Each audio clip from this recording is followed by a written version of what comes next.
So the people of Israel have built David a beautiful house, just fit for a king.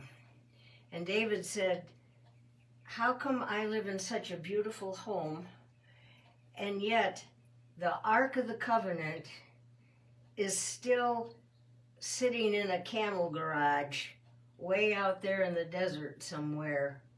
We need God back. We need the Ark of the Covenant back. Oh, he was after God's own heart. So some men and David, they went out there to get the Ark of the Covenant and bring it back. However, who was it? Nathaniel, I think it was, and said, and by this time David had more children, and I believe it was the prophet Nathaniel. I have to look it up after. One prophet said, you know,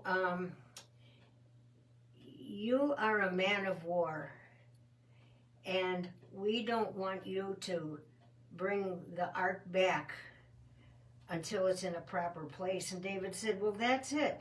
I'm going to set up the tabernacle again, and it can be in the tent.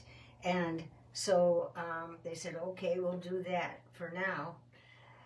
And it says when they brought the ark and they got back to using the poles again, because they found out by trial and error God didn't like riding in a wagon. So the priests got together and they had their poles again carrying the ark down through the streets. And everybody was so happy to have the Lord back. The Ark of the Covenant is back. And David was so overjoyed, so thrilled, he started ripping off his clothes and started dancing before the ark. Some versions say naked, and some said he had a loincloth, and some said he was wearing a linen. Take your choice. Anyway, he was just so happy. He was just praising God about everything.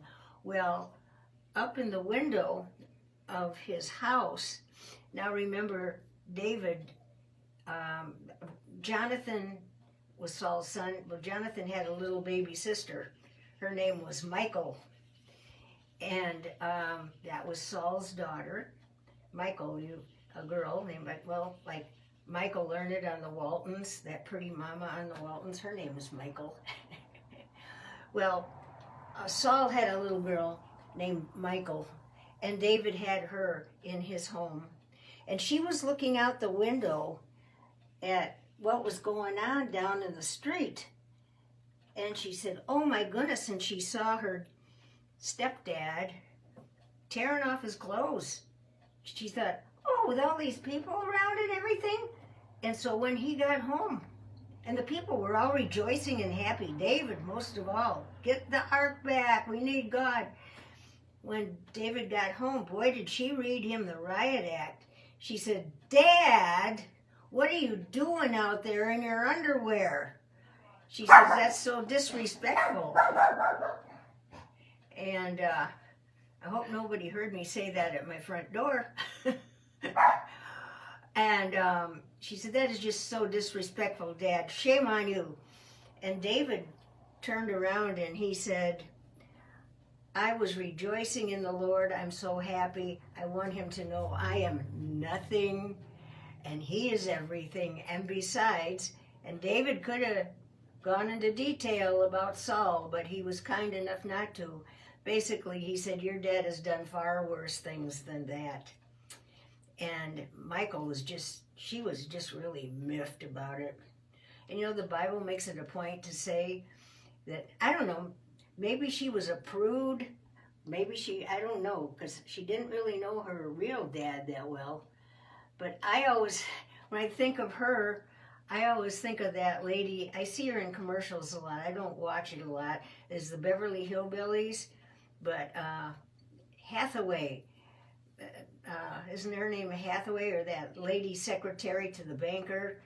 I don't know. She looks like a prude, and when I think of that, whenever I was reading about Michal in here, she was a prude, and that's beside the point. But look it up if you want to. But you know what? David put in a pronouncement on her, and after that, I don't know what the pronouncement was, but after that it said her whole life she was never able to have any children. So I don't know. Anyway, I'm not going to get into their intimate lives so much. But anyway, God now told David, he said, David, you've got it in the tabernacle, it's in the tent. Yeah, I'm back, don't worry, I've always been with you, but I'm going to pick your son Solomon to build the temple for the ark, because you're a man of war, and Solomon is not going to be a man of war. And so the ark is on its way back, and David is thrilled about it. I'll leave off there.